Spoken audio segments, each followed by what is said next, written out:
Bueno, retomamos. Entonces, para aclarar lo que no se entendió en la parte final de la grabación anterior, yo les estaba diciendo a partir de una pregunta de Josefa, me parece, que,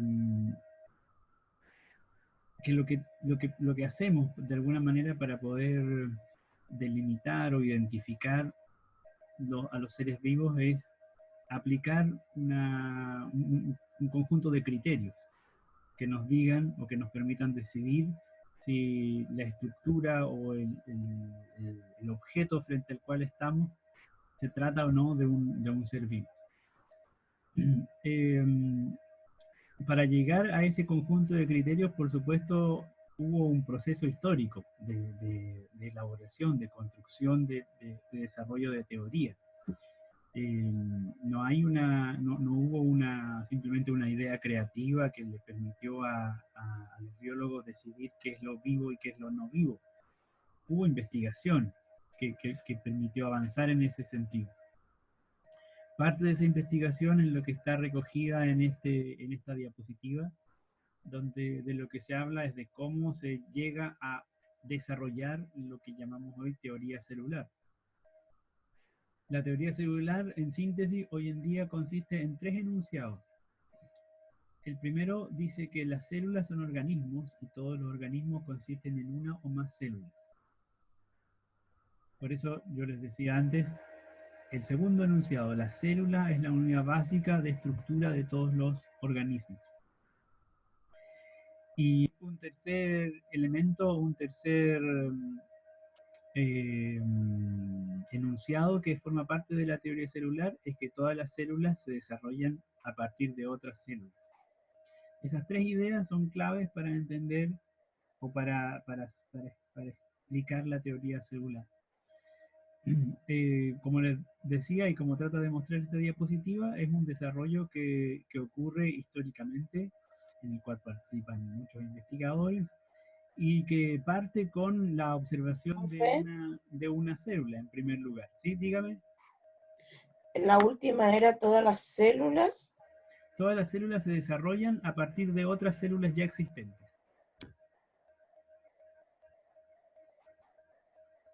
Eso quiere decir, bueno, ningún ser vivo proviene de la nada, ningún ser vivo eh, se produce de manera espontánea. En las diapositivas recuerden que se trataba justamente, se mostraba someramente esta discusión en torno al origen de la vida, si acaso podía ser que los organismos vivos surgieran de manera espontánea. Antiguamente así se creía, que había los organismos vivos surgían espontáneamente del barro o de materiales de desecho, etcétera. Hoy día aceptamos la teoría celular y sabemos o estimamos que si no hay célula, entonces no hay vida y para que emerja o para que aparezca un ser vivo, eso tiene que haberse originado en otra célula o en otro organismo previo. Bueno, dicho eso entonces, partimos de la base de que la teoría celular es la que nos permite caracterizar o identificar cuando estamos ante un fenómeno vivo, de un ser vivo. Y, y la idea o la base sobre la cual está operando esta idea de célula y de organismo es que se trata de una estructura o una máquina, como le llaman Maturana y Varela, que tiene ciertas características. Y esas características en términos bien generales son las que decíamos, relación, nutrición y reproducción. Esas características las observamos, por ejemplo, en organismos unicelulares como las bacterias y los protozoos.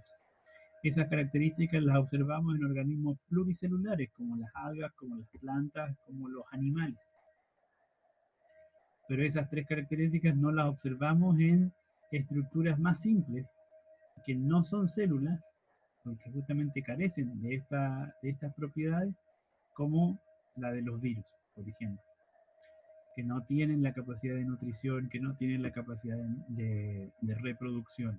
Lo único que hace el virus es introducirse dentro de la célula de un organismo ya existente Y al introducirse, allí sí aprovecha el funcionamiento de esa célula para replicarse, para replicar el material genético que el virus porta. Y entonces se propaga. Eh, Profe, sí, entonces el virus no está vivo, ¿cierto? efectivamente, hoy día decimos que no está vivo un virus, aunque es una discusión, todavía hay discusión más filosófica en torno a esa pregunta. Pero en Ya, general los biólogos aceptan que los virus no están vivos.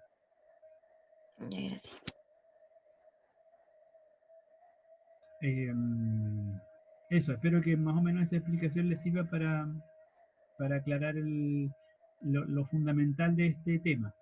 Por una parte, estas tres ideas de la teoría celular, es decir, las células son la base de los organismos vivos, tanto las células son organismos como los organismos que consisten en una o más células, y todos los organismos provienen, o toda célula proviene de una célula ya existente previamente. Esa es una idea central, la relevancia de la célula para explicar el fenómeno de la vida. Y por otra parte, reconocer que la célula va a ser un fenómeno o es un proceso, perdón, es una estructura viva en la medida en que tiene la capacidad de realizar estos tres procesos basales que ya mencionamos. ¿Ya? ¿Alguna otra pregunta o comentario? Déjenme revisar el chat que desapareció aquí.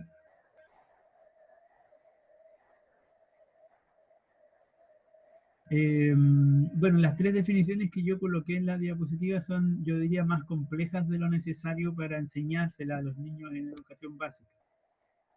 Lo central sería poner el énfasis en estas dos cosas que acabamos de decir. Células como, como estructura básica de los seres vivos. Poder decir todo organismo vivo está conformado de células, y todas las células provienen de otras células, etcétera. Esa idea en torno a la célula. Y por otra parte decir, bueno, ¿y cuándo estamos frente a una célula? Estamos frente a una célula cuando esa estructura tiene esta capacidad de relación, nutrición, reproducción. Y entonces ahí uno puede justamente hacer el contraste entre objetos que presentan esa característica y objetos que no presentan esos procesos o esas características. Me parece que la discusión sobre los virus, por ejemplo, es bien interesante y bien pertinente dado lo que estamos viviendo justamente. Eh, pero también podemos hacer contrastes más explícitos con objetos cotidianos donde uno reconoce que efectivamente son estructuras distintas. No son objetos que estén en relación con el entorno intercambiando energía y materia, que estén reproduciéndose o que se estén autoproduciendo por sí mismos. Así es que mi sugerencia es tener esas tres definiciones como referencias, tratar de comprenderlas en un sentido bien general y que les sirvan a ustedes para fundamentar, para tener perspectiva al momento de enseñarle a los niños esta diferencia entre lo vivo y lo no vivo.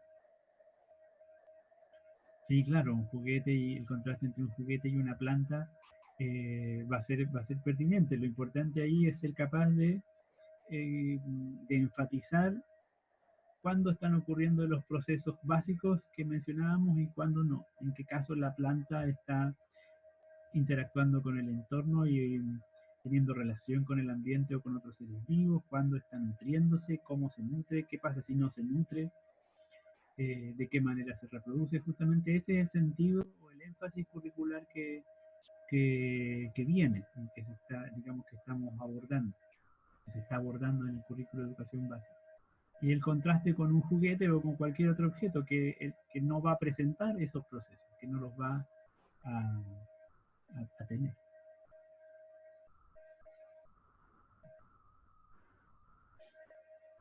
Bien, si no hay más comentarios o preguntas sobre este tema, quería entonces indicarles cómo continuar el trabajo, considerando que espero que hayan avanzado con las lecturas que les indiqué del capítulo de Curtis en torno a clasificación de los seres vivos y de Lazo en torno a biodiversidad. Ambos están relacionados, esos dos artículos. Y plantearles que hay un taller que publiqué en el aula virtual que espero puedan realizar durante la semana. Piensen que de aquí a la próxima semana el taller pueden haberlo ya realizado. No es algo que tengan que hacer de inmediato. Porque además es un taller que les propongo realizar en grupos. Este taller que está publicado en el aula virtual, que se llama Biodiversidad de Vertebrados.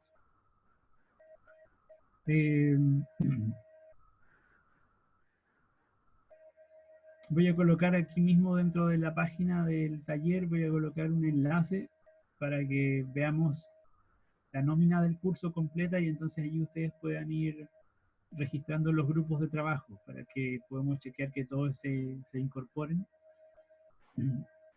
Es un ejercicio que está relacionado con las lecturas y con las diapositivas, pero me parece que se puede realizar sin haber hecho toda esa revisión necesariamente.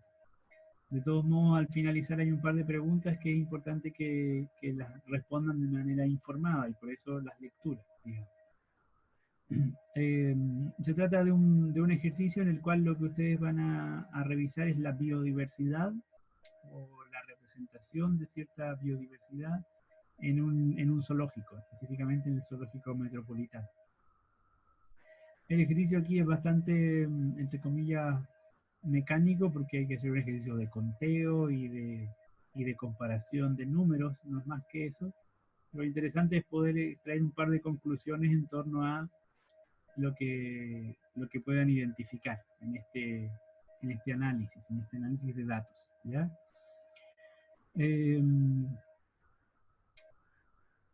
Bueno, un elemento a lo mejor a considerar desde el punto de vista curricular para este ejercicio es que no tenemos que olvidarnos que cuando aprendemos ciencia y cuando enseñamos ciencia, no solamente tenemos que pensar en desarrollar conocimiento conceptual, contenido teórico, digamos, como lo que hemos estado viendo a propósito de la definición de la vida o de los seres vivos y de su clasificación. También es importante ir desarrollando habilidades. Es parte central del currículo justamente el desarrollo de habilidades. En el caso del taller de lo vivo y lo no vivo, el énfasis que se puede hacer desde el punto de vista de las habilidades, en ese caso yo decía es, bueno, la habilidad para desarrollar argumentos, por ejemplo. Me parece que podríamos enfatizar más todavía ese aspecto, pero uno podría poner el foco allí, en el desarrollo de esa habilidad. Entonces, si bien es un taller que tiene que ver con una temática conceptual, que es las características de la vida, uno puede también complementar ese aspecto conceptual con este desarrollo de habilidades de pensamiento. Y en ciencias naturales eso es bien importante. En el caso de este taller en particular, de nuevo, aquí hay un trasfondo teórico, en este caso la noción de biodiversidad, y también hasta cierto punto la clasificación de los seres vivos. Vamos a hablar de la biodiversidad de vertebrados, que es un subgrupo de los seres vivos, ¿cierto? Pero al mismo tiempo vamos a hacer uso de otras habilidades, y de lo que se trata justamente es de demostrar o desarrollar esas habilidades en el ejercicio del taller, que también son relativamente sencillas. En este caso, el análisis de datos o la organización de datos, el análisis de datos y su interpretación, ¿ya? Básicamente. Entonces les voy a dejar el taller publicado. Este documento está compartido en Google Drive, pero es solamente de lectura para que no trabajen en este mismo documento, sino que lo copien o lo descarguen, luego lo completan, y yo voy a colocar un buzón en el aula virtual para que ustedes me lo envíen por ese espacio. Como les digo, un trabajo para desarrollar a partir de hoy hasta la próxima clase, que es el viernes. Estaba pensando en el otro curso cuando dije la próxima semana. Así es que aprovechen estos minutos de la clase para formar grupitos de trabajo y realizar este ejercicio, que, como les digo, no debiera tomarles demasiado tiempo. ¿Algún comentario o pregunta sobre este? Catalina dice, profe, tengo una duda. Dígame, Catalina. Profe, ¿me escucha? Sí, la escucho. ¿Es sí o sí de 4 personas este taller? Idealmente en grupos, o sea, ¿Pero lo puedo hacer en pareja? lo puede hacer en pareja eventualmente. Si hay alguien que no tiene grupo, idealmente que se sume a ustedes. Ah, ya, ¿Ya? ya, gracias. Por eso voy a colocar la nómina del curso para que vayan anotándose allí los grupos que se formen y si alguien va quedando sin grupo, se pone en contacto con sus compañeros para que lo agreguen. ¿Ya? Por supuesto, hagan lo mejor posible para poder comunicarse, ya sea por WhatsApp o por mail o por el mismo Google Drive y trabajar en línea para que puedan hacerlo en conjunto.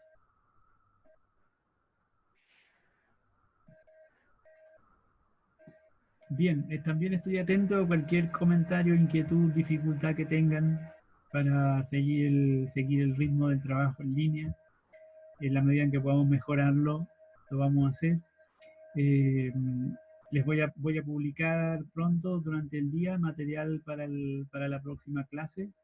Recuerden que mi propósito, mi expectativa es que ustedes puedan avanzar antes de la clase en las lecturas.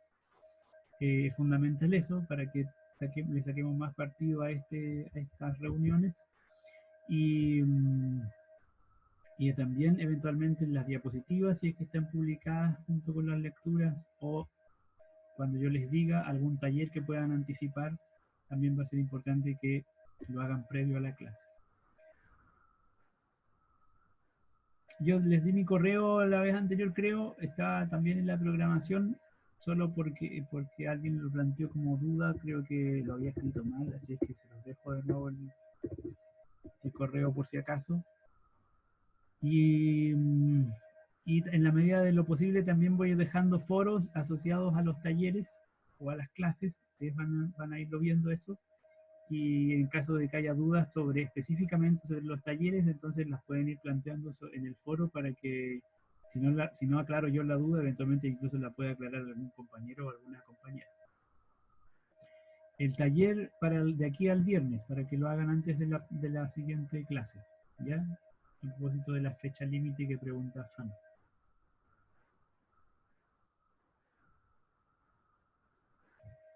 El texto de Solomon es el texto efectivamente que hay que leer para la próxima clase.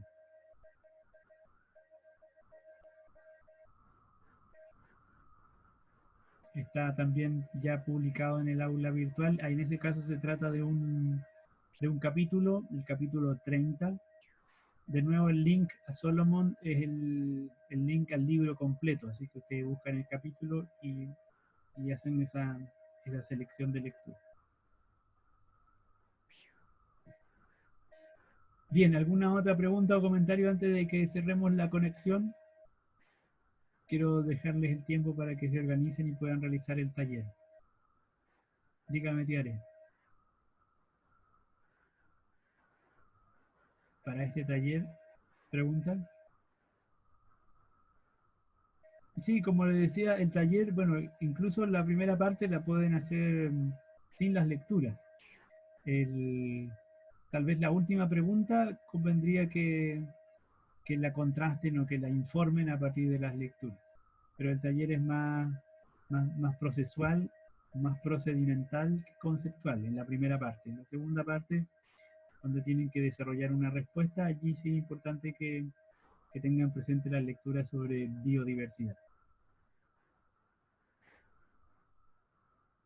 Entonces mi Entonces, sugerencia es que, profesora, sí, entonces tenemos que usar las lecturas de hoy para poder, disculpe que no se escucha bien, entonces ya, yo media perdí. Las lecturas que teníamos para hoy las ocupamos para el taller. exactamente, Ya. exactamente. Y Profe, para la próxima clase les pido que avancen la lectura de Solomon. Dígame, Daniela. ¿y cuándo se entrega? O sea, es ahora. Tienen plazo hasta el viernes para avanzar en el taller. No es necesario que lo entregue ahora. Ya, Lo que digo es que ojalá se puedan organizar ahora, como están ya sintonizados con el curso, para que se armen los grupos y puedan avanzar en la medida en que se coordinen con eso. ¿Ya? ya, profe. Eh,